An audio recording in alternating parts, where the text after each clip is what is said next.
Hey YouTube, Gotham Comics here on this lovely evening. Just trying to get the camera all centered. Anyway, at the beginning of the month I spent a whole heck of a lot of money on this giant sale. So I'm trying to take it easy. And I decided that a great way to do that would be for an end of the year video. Basically my top 10 books of the year. I'm actually going to make this a tag video. And I'd like to tag Captain America 8387, Detroit Madman. Detroit Madman, you just collect a lot of books all at once, so I challenge you to keep this to your top 10. Comic Fan, Long Sharks, Comic Book Steve, Jimmy C, and finally Spidey Fan 78 CT.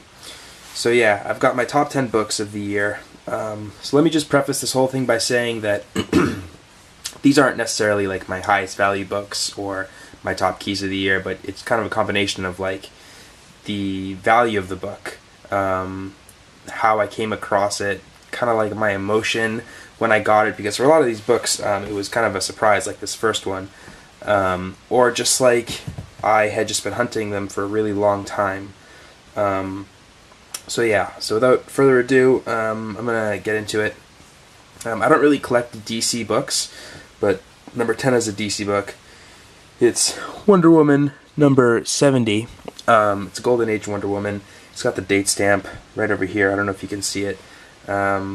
This was just really cool and so unexpected, and I never thought I'd ever get this.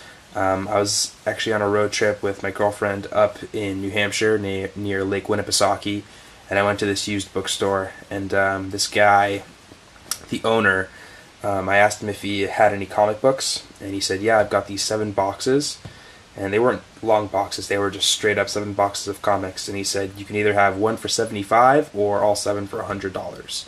So I bought all 7 for $100, and I ended up trading most of it. Well, most of it was kind of junky, but so I got a few good books out of it, but there was some good stuff in it, and one of the good books was this Golden Age Wonder Woman. So I have no intention necessarily of getting any other DC books. I kind of keep it low. I'm kind of exclusively a Marvel collector, but this was just a really cool one. So yeah. Now this book to me, Miss Marvel 18, is one of the most underrated books on the market. I picked this up for $20. It's the first full appearance of Mystique.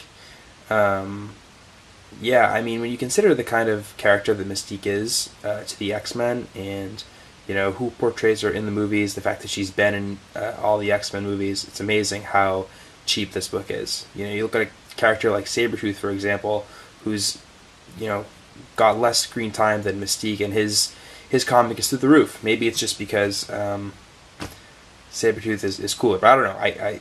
I really can't figure it out. But number 9 for me is this Miss Marvel 18. It's just really good to get such the first appearance of such a mainstream character.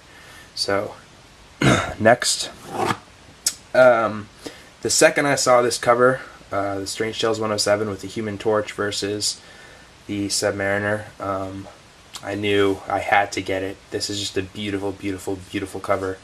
I picked it up at Boston Comic Con this year, and I just remember being so excited when I got it, and I remember walking around with it in the convention. A lot of people kind of complimenting me on it, saying, you know, it's a beautiful cover, and to me this is one of the most iconic covers there is. Just, oh, it's so beautiful.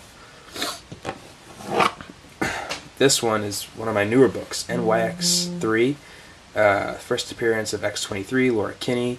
I picked up All New X-Men, new series that came out earlier this month as well. She is the new Wolverine.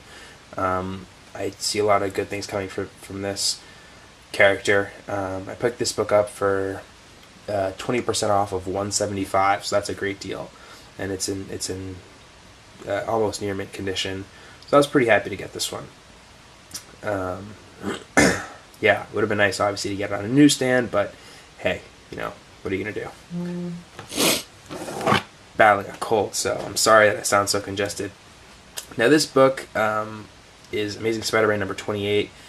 First appearance of the Molten Man. Just such a hard book to get in a grade that collectors are comfortable with. I ended up picking this up on eBay for $30 if you can believe it. I had to best offer the guy The page quality inside is alright. They're off-white pages.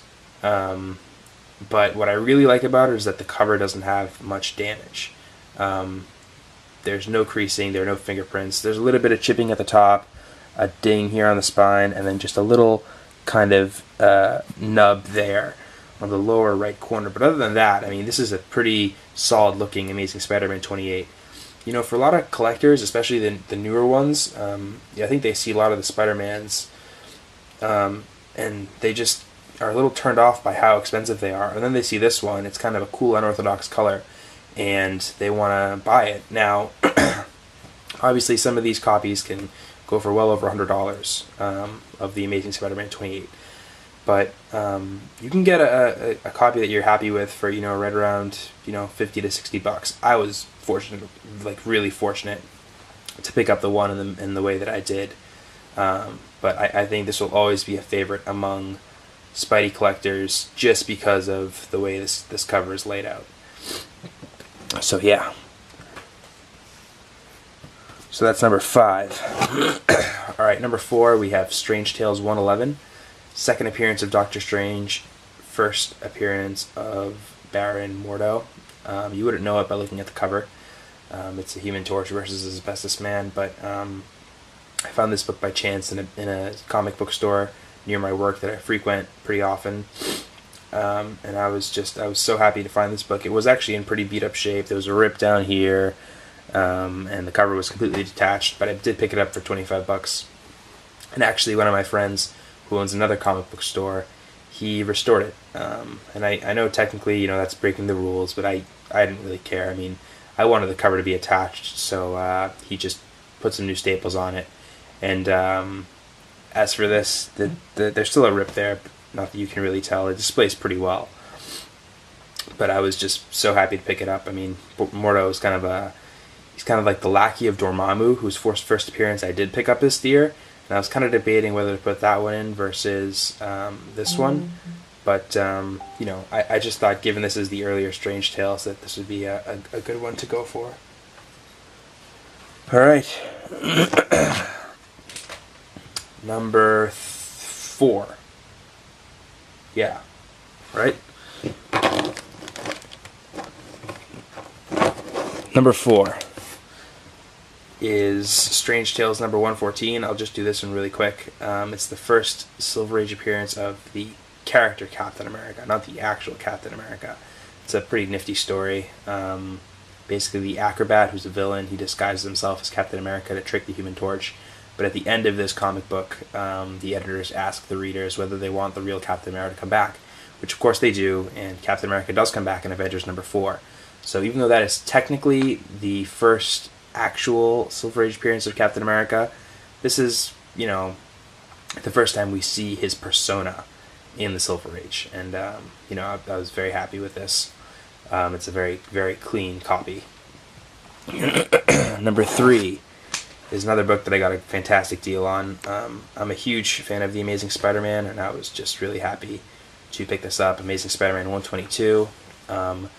You know, I had always expected something really amazing to come out of this book, but it's basically just Spider-Man kicking the crap out of the Green Goblin.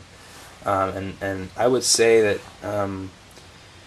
you know, obviously, spoiler alert, the Green Goblin ends up killing himself with his glider. But definitely just still a classic story. It just shows that Spider-Man won't cross the line of killing someone, which is just so huge. I wish I had 121. I don't. That's definitely a book on my list for 2016. But this is, in my opinion, is the better cover between both of those books anyway. Number 2 is the book that really turned my collecting around. I was up really late one night and I saw this. No one had bid on it. The low bid was $150, so I bid it, and I ended up picking it up for $150. This is probably a fine of Fantastic Four number 45, the first Inhumans.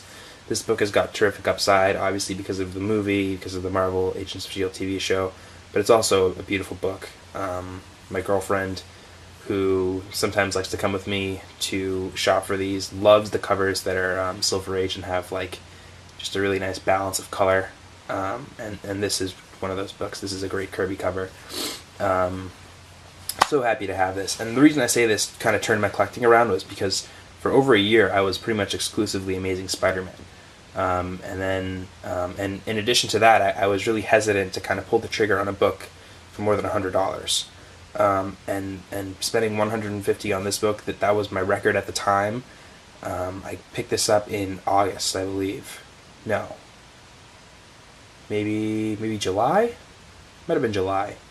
At any rate, this really changed everything. You know, from here I started collecting, you know, other stuff. Daredevil, Avengers, Fantastic Four, and Spider-Man kind of, you know, I'm still obviously focused on him, but, you know, I realized there was just other stuff to explore and that I could latch on to other characters as well. And I just picked this up for a great deal. It was so great. Now, I talk about spending $150 for this one, which was my record at the time. This is my current record for most money spent on a comic book. I picked up this one, which is my #1 book of the year, Amazing Spider-Man #6, First Lizard, for $210 at the Rhode Island Comic Con this year. I had really given up at the Comic Con. I just thought everything was overpriced, as they so often are at cons these days. And then toward the end of the day, my brother and I stumbled upon this one booth. It was a young girl. She was actually standing in for her father. He was a comic book dealer from New Hampshire. And so I actually saw another version of this on her wall for $350. No, I'm sorry, for $400, and I couldn't touch it, so I asked her if she had any other wall books. She pointed me to a bin, and lo and behold, there was this edition of, or this copy of Amazing Spider-Man #6 with a $250 price tag. I ended up talking her down to $210, which you know, I thought was a very fair price. I was kind of nervous to buy it just because, like I said, I'd never spent that money before. But my brother actually talked me into it. He said, "Hey, look, you know, like, this is a really good price for this book. Like, you don't want to be kicking yourself about it at the end." And you know what? He was absolutely right. I'm so glad I picked this one up. It's such a great story, and this is my my earliest Amazing Spider-Man book. So yeah, #1 is Amazing Spider-Man, and then Inhumans, Death of Gwen and Green Goblin, First Cap, First Mordo, First Molten Man, First Laura Kinney, this bad boy, and these guys. You know, I'll tell you what, this one here might end up having to be my honorable mention, because there's a very good chance I put in too many books.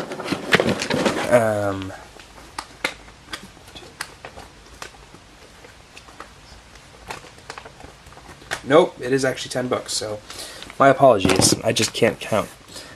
So yeah, you know, and thank you for everyone for continuing to watch my videos. I've learned a lot from all of you, and I love receiving your comments, and thanks for all the subscriptions and all the nice words. So again, and anyone can feel free to do their top 10 books of the year. I realize it's still early, but you know, I had some time, so I figured I'd do it tonight. So again, it's Captain America 8387, Detroit Madman, Comic Fan, Long Sharts, Comic Book Steve, Jimmy C, Spidey Fan 78CT.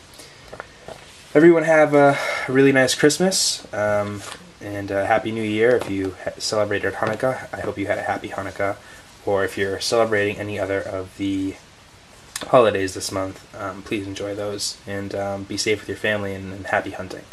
So yeah, and cheers to a good conclusion to 2015, and may everyone have the best of luck in comic book collecting and beyond in the next coming year.